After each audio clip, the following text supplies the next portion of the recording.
All right, I'm going to grab a beer here, and we're going to open this box. And we're going to see how it works to have my camera mounted onto my mic boom, so we can do this. But this is sort of a haphazard unboxing for 4 Perilous journeys, which are 4 adventures that are designed for the Steve Jackson The Fantasy Trip in the Labyrinth game system. Beer. All right. So we're also going to see, apparently there was an issue with trusty knife. There was an issue with 1 or 2 of the adventures, some misprinted pages. So we're going to find out if we are a victim of that. Can't quite get the box into frame, but let's go for it. Oops, sorry. Mic is in close with the camera. So let's see. Close up the... Oh, can we do it with that? No, we gotta move it. Oh, sorry. Let's see what we got here. 2 seconds. Just folding down the box. Opening that up, and what we're going to do is put that under the monitor. Doing this on my desktop. Alright, so I did a whole unboxing. I did mention beer. That part got captured. But OBS didn't record it. So we're going to go back through this. This is Douglas H. Cole Gaming Ballistics product from a Kickstarter that he had running up, and I will put a link in the description for his Kickstarter and his website. These are 5 adventures that are designed to be used with the Steve Jackson Fantasy Trip in the Labyrinth gaming system, and I'm gonna drink a beer. Hold on a second. Hopefully this will record. So each of these are some quick little adventures that you can send crews, adventurers through as a game master. You don't have to come up with stuff. You can just refer to these. And so first one is Citadel of Ice. And we'll go through this. I'm just going to give you an overview, let you take a look at the table of contents here, and get an idea of how these are laid out. Gaming Ballistic by permission of Steve Jackson Games. TheFantasyTrip.game is the website for the Fantasy Trip. So this one is about an iceberg that appears into view with a tower on it and wyverns flying around, indicating that there is magic or magic items there. And you have factions. There are Yeti on the iceberg and Enochians. So you get some good source material and background and map explanations. Thank you. It's not the beer, I swear. There's the map, which you can use on hex paper and lay out accordingly using the Fantasy Trip mega hexes. And so there's 5 of these, and we're going to move on to the next one. Now, one part of the stretch goals for the game system is so if you just got the adventure and the whale wolves, it's a killer whale and a wolf. I call them. I guess I was calling them borkas because I thought they were bears, but I guess they're workas. I think that would have been my go-to for the name. So, collection of ice-themed monsters, a secret power lying hidden beneath caverns and tunnels in the ice, competing factions striving for control of the iceberg. Will you rescue or pillage? Slay or save? What marvels may be found in the heart of the ice? An adventure for 4 to 6 veteran characters of 37 points or higher. So yeah, don't take your noobs into this. We're going to move this off, and then we'll show some of the stretch goals. So now, Iron Skull Castle let's take a look at the back. Okay, Castle of Bones. Visit Iron Skull Castle, the headquarters of Lady Ariel Ironskull, mercenary warlord turned magical arms dealer, mistress of eldritch arms. This mini setting allows for 4 to 6 characters of 33 to 36 points. 2, and you have your choices: intervene in factional negotiations for weapons and magical devices, perform Mission Impossible style invasion and liberation of exotic magic items, or determine if Lady Ironskull really plans to march forth with an undead army at her back. Stop her or join her. So this one, 33 to 36 point characters, not quite as veteran. Let's take a look on the inside for the artwork and some ideas of what's going on in there. And I do love on all of these the artwork. I mean, if back in the 70s and 80s, I would have just eaten this stuff up. Castle, or Iron Skull Castle, ground level. And I said in the other one that didn't get recorded, that goat's not looking very happy. That's not nice. Poor goat. So, you can get an idea of some of the items and the way these are laid out, each adventure. And I will put a link in to Gaming Ballistic's website and the Kickstarter page for them, and also for the fantasy trip. And if you just get these, and I'm not sure if Mr. Cole will be offering more of these up, you have counters that you can photocopy and then cut out, because I'm guessing, let's go back. Yeah, you don't want to cut up that page. So you'd photocopy these and you can make counters of all of the major characters and animals. So next on is the Crown of Eternity. Sorry for the autofocus doing that little wonk. But let's see what we've got with Crown of Eternity. Let's flip this over. Alright. Missing Man. The Endina League? I'm going to go with that. Mysterious and powerful, a shadow group of treasure-seeking mages led by their exploratory council seeks out the adventurers and asks for their help. The task? Find Jacques Cervantes, an eldritch archaeologist in search of the fabled Crown of Eternity. The League asks that the party, and I guess these are the different ways you can go, cross a vast ocean, a treacherous desert, and a poisoned sea beset ahead and behind by competing factions and dire threats. Bring back the explorer, dead, alive, or maybe a bit of both. Succeed where a ruthless rival and Cervantes himself both failed. Find the Crown of Eternity. And we're working our way back. 33 to 35 points, adventurer. So just a little slightly less veteran than the previous adventure. Sort of comparable. So just giving you an overview of the look and feel of what these are. Now, there's a Kickstarter that was just running, and that was Philip Reed, and it was all PDFs, and you got quite a bargain for your very minimal investment. And I'm hoping that Mr. Cole may think about doing that if he hasn't said that he's going to already. Oops. All right. Now, Fantasy Trip, Curse of the Pirate King. Oh, there's that glare again. By Christopher R. Rice and Edward Tremlett. And let's read this. The Isle of the Dead. The expedition seems simple. Travel to the former capital of a vast pirate nation and find the fabled Blade of Dawn. The straightforward goal is complicated by several factors. A long ago betrayal brought a centuries-long curse upon the realm of the Pirate King and his island fortress.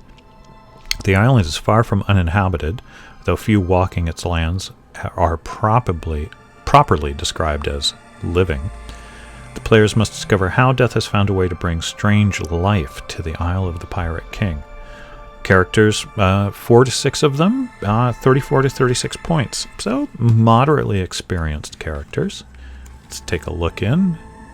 Love the artwork. Let's Again, this is just a quick overview of this offering. I really do love the Deep Sea Encounters illustration. And the random dead life. Nearly every area on Costora may contain dead life. Every time the characters enter a location, roll 3d, I'm guessing that's 3d6, unless specified otherwise. A roll of 6 or less during the day or 8 or less at night causes a roll on the Dead Life Encounters table, page 15, which we'll go look for that. Roll again if the party leaves the area and returns. So, let's see, page 15?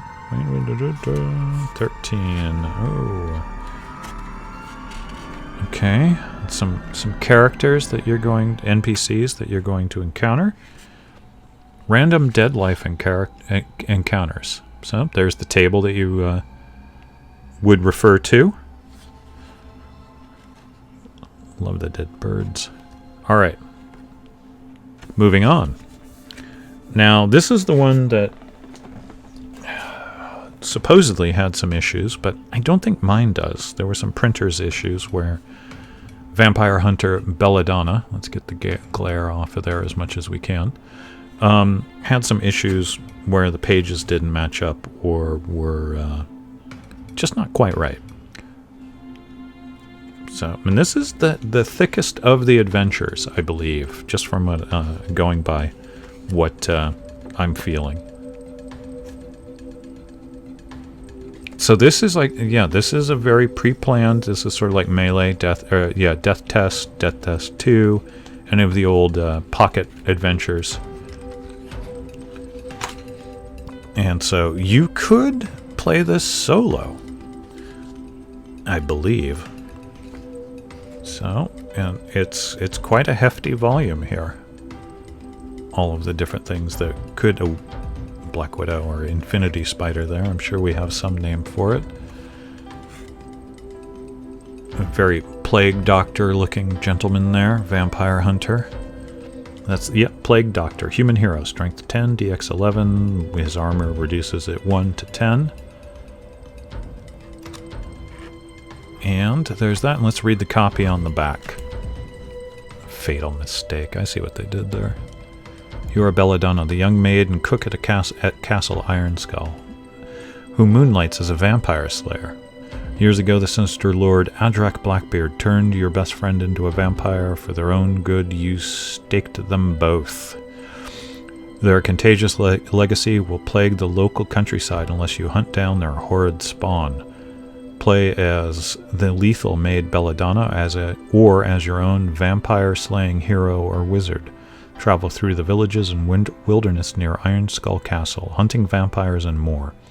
During your quest, you may uncover disturbing rumors of the rise of a new and terrifying master vampire, and the arcane relic they seek. Can you find it first? Vampire Hunter Belladonna is a programmed solitaire adventure for the fantasy trip. You won't need a game master. Instead, a system of branching paragraphs directs you from encounter to encounter as you make your own choices. Resolve combat or other encounters using the rules from the fantasy trip. In this double-sided 32-page adventure, find nearly 200 paragraphs dealing with wilderness and village encounters, new monsters, not just vampires, and magic items, a sandbox wilderness setting that rewards multiple plays, a choice of using the included pre-generated characters or your existing 37 to 40 point very experienced character. Vampire Hunter Belladonna is an independent adventure with ties to Castle Ironskull. Use both together in a campaign if you wish. So there's that. Another fine piece of product from Douglas Cole and Gaming Ballistic. And we're going to stop this, and then I'm going to open up the encounter cards and just give you a sample of those, so be right back. Alright, so we have some encounter cards that are started out with the Grumpy Bear. They are color-coded, and they are also location-coded for each of these adventures. And let's see what we can do here.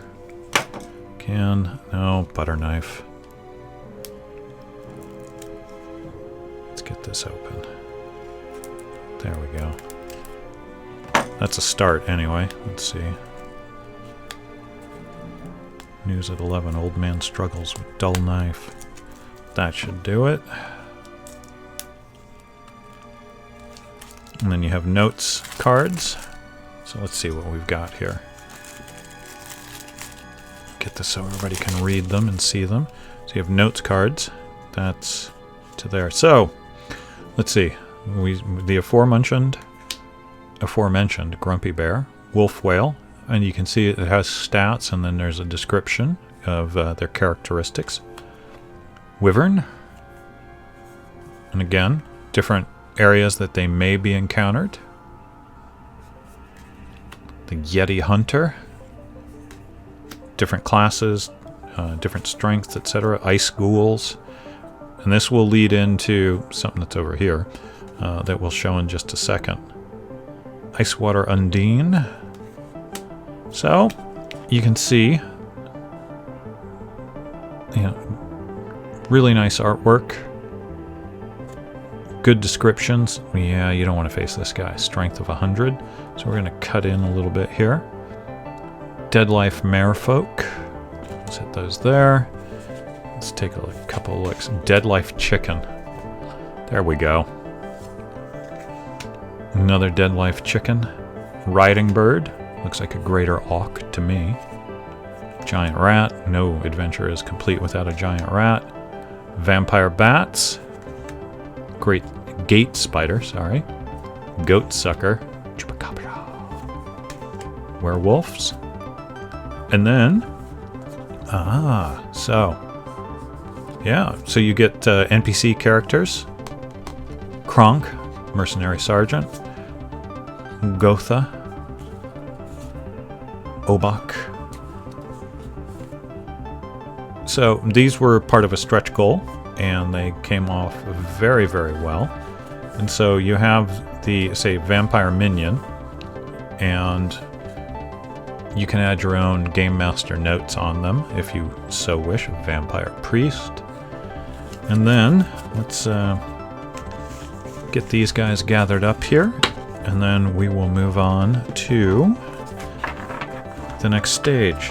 We'll set those right there so they will serve as the background. We'll be right back. Alright, so we're back here, and this was the other stretch goal, which were custom die-cut counters, full color, for each of the adventures. Roman Legionnaire. And there's the Wolf Whales, the Yeti Hunters, etc. Wyverns. And then, say you encounter a wolf whale and you kill it, or any of them, on the map, you turn it over, and that marks where the dead body is. And this was a part of the stretch goals. And I have not opened these, so the glare is a little heavy on them. But there was a total of 5, one for each adventure that you could get. We'll use the dead guys as our stopping point so we can get through this. But really wonderful artwork. A lot of undead archers. A lot of undead.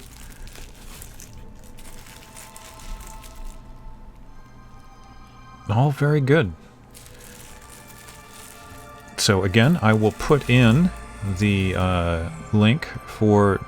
Oh, you can't have a fantasy trip without octopus. Octopuses, the correct plural, not octopi. Cephalopods. And there's our undead chickens. Anyway, I'll put a link in for Gaming Ballistic, their website, and the Kickstarter page, so you can pay attention to future offerings. I think that's a good one to end on there. And I'm going to go run and try and get this edited at some point. Anyway, thanks for watching, and keep an eye on Douglas H. Cole, Gaming Ballistic, and his Kickstarter, because they're offering up some really good fantasy tabletop product. All right, turning this off. You can see me moving over here, and we're out. Bye.